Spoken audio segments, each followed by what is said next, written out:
Hi friends, welcome to Soumya's cooking channel. ನಾನಿವತ್ತು carrot ಪಾಯಸ ಮಾಡೋಣ ಅಂತ ಅಂದ್ಕೊಂಡಿದ್ದೀನಿ.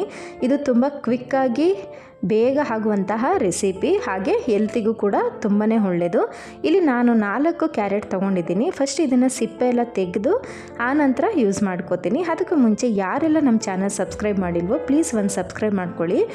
ನಾನಿಲ್ಲಿ ಕ್ಯಾರೆಟ್ ಸಿಪ್ಪೆ ಎಲ್ಲ ತೆಗೆದು ನೀಟಾಗಿ ವಾಶ್ ಮಾಡಿ ಯೂಸ್ ಮಾಡ್ಕೋತೀನಿ.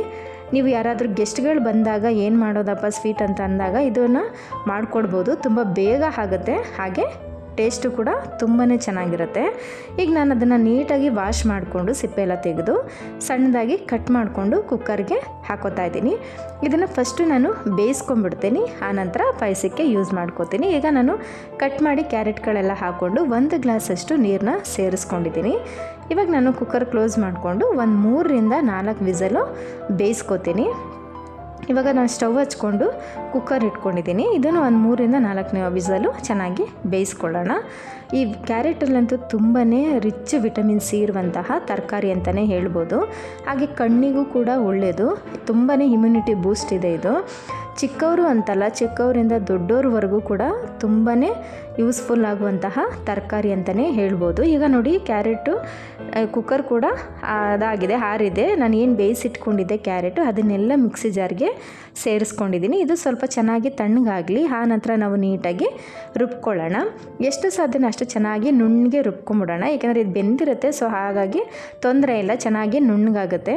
ಇದು ಚೆನ್ನಾಗಿ ರುಬ್ಕೊಂಡ ನಂತರ ನಾನು ಪಾಯಸಕ್ಕೆ ರೆಡಿ ಮಾಡ್ಕೋತೀನಿ. ನೋಡ್ತಾ ಇದ್ದಾರಲ್ಲ, ಈಗ ರುಬ್ಬಿದ್ದು ಆಗಿದೆ. ಎಷ್ಟು ನ್ಯಾಚುರಲ್ ಕಲರ್ ಬಂದಿದೆ ನೋಡಿ ಕ್ಯಾರೆಟದಂತೂ. ನಾವು ಯಾವುದೇ ಫುಡ್ ಕಲರ್ ಆಗಲಿ ಬೇರೆ ಏನೇ ಕಲರ್ಗಳನ್ನು ನಾವು ಆ್ಯಡ್ ಮಾಡೋ ಅವಶ್ಯಕತೆಯೇ ಇಲ್ಲ. ಈಗ ನಾನು ಪಾಯಸಕ್ಕೆ ಏನೇನು ತೊಗೊಂಡಿದ್ದೀನಿ ಅಂದರೆ 200 ml ಅಷ್ಟು 250 ml ಅಷ್ಟು ಮಿಲ್ಕ್ ತೊಗೊಂಡಿದ್ದೀನಿ. ವಾಟರ್ ಏನು ನಾನು ಇದಕ್ಕೆ ಆ್ಯಡ್ ಮಾಡ್ಕೋತಾ ಇಲ್ಲ, ಬರೀ ಹಾಲಲ್ಲೇ ಮಾಡ್ತಾಯಿದ್ದೀನಿ. ಅಕಸ್ಮಾತ್ ಏನಾದರೂ ನೀವು ನೀರು ಯೂಸ್ ಮಾಡ್ಕೊಳ್ಳೋರಾದರೆ ಒಂದು 3/4 ಗ್ಲಾಸಷ್ಟು ಹಾಲು ತೊಗೊಂಡು ಇನ್ನು 1/4 ಗ್ಲಾಸಷ್ಟು ನೀರು ಕೂಡ ನೀವು ಸೇರಿಸ್ಕೋಬೋದು. ಈಗ ನಾನು ಇದಕ್ಕೆ ಒಂದು 1/4 ಕಪ್ಪಷ್ಟು ಸಕ್ಕರೆನ ಸೇರಿಸ್ಕೋತಾ ಇದ್ದೀನಿ. ಅದಕ್ಕೆ 2 ಏಲಕ್ಕಿ ಕೂಡ ನಾನು ಚೆನ್ನಾಗಿ ಕುಟ್ಟಿ ಪುಡಿ ಮಾಡಿ ಸೇರಿಸ್ಕೊತಾ ಇದ್ದೀನಿ. ನೀವೇನಾದರೂ ಸಕ್ಕರೆ ಅಂಶ ಜಾಸ್ತಿ ಇಷ್ಟಪಡೋರಾದರೆ ಇನ್ನು ಸ್ವಲ್ಪ ನೀವು ಜಾಸ್ತಿ ಸೇರಿಸ್ಕೋಬೋದು.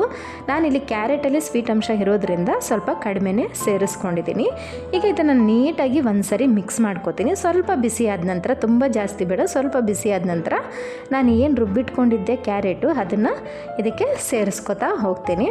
ತುಂಬ ಬಿಸಿ ಆಗಿಬಿಟ್ರೆ ಏನಾಗುತ್ತೆ, ನಾವು ಹಾಕಿದ ತಕ್ಷಣ ಅದು ನೀಟಾಗಿ ಬಾಯ್ಲ್ ಆಗಲ್ಲ, ಬಟ್ ಅದನ್ನ ಒಂಥರ ಟೇಸ್ಟೇ ಡಿಫ್ರೆಂಟ್ ಆಗಿಬಿಡುತ್ತೆ. ಸೊ ಸ್ವಲ್ಪ ಉಗುರು ಬೆಚ್ಚಗೆ ಆದ ತಕ್ಷಣ ನಾವು ಕ್ಯಾರೆಟ್ ನಾವೇನು ರುಬ್ಬಿಟ್ಕೊಂಡಿದ್ದ ಅದನ್ನು ಆ್ಯಡ್ ಮಾಡ್ಕೊಳ್ಳೋಣ. ಹಾಗೆ ಇಲ್ಲಿ ನಾನು ಕಸ್ಟರ್ಡ್ ಪೌಡರ್ ಕೂಡ ನಾನು ಯೂಸ್ ಮಾಡ್ಕೋತೀನಿ. 1 ಸ್ಪೂನು ಕಸ್ಟರ್ಡ್ ಪೌಡರ್ಗೆ 2 ಸ್ಪೂನಷ್ಟು ಹಾಲು ಸೇರಿಸ್ಕೊಂಡು ನೀಟಾಗಿ ಗಂಟಿಲ್ಲದೆ ಇರೋ ಥರ ಮಿಕ್ಸ್ ಮಾಡಿಕೊಂಡು ಅದಕ್ಕೆ ಸೇರಿಸ್ಕೊತಾ ಇದ್ದೀನಿ. ಇದನ್ನು ಕೂಡ ಅಷ್ಟೇ ಸ್ವಲ್ಪ ಬೆಚ್ಚಗಿದ್ದಾಗಲೇ ಸೇರಿಸ್ಕೋಬೇಕು.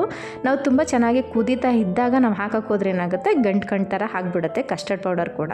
ಹಾಗಾಗಿ ನಾನು ಅದೆಲ್ಲ ನೀಟಾಗಿ ಹಾಕ್ಕೊಂಡು ಚೆನ್ನಾಗಿ ಕುದೀತು ಒಂದು 3ರಿಂದ 4 ನಿಮಿಷ ಕುದ್ರೆ ಸಾಕು, ಪಾಯಸ ರೆಡಿ ಆಗುತ್ತೆ. ಹಾಗೆ ಇದಕ್ಕೆ ನಾನು ಡ್ರೈ ಫ್ರೂಟ್ ಸೇರಿಸ್ಕೋತೀನಿ. ಒಂದು 2 ಸ್ಪೂನಷ್ಟು ತುಪ್ಪ ಹಾಕ್ಕೊಂಡಿದ್ದೀನಿ.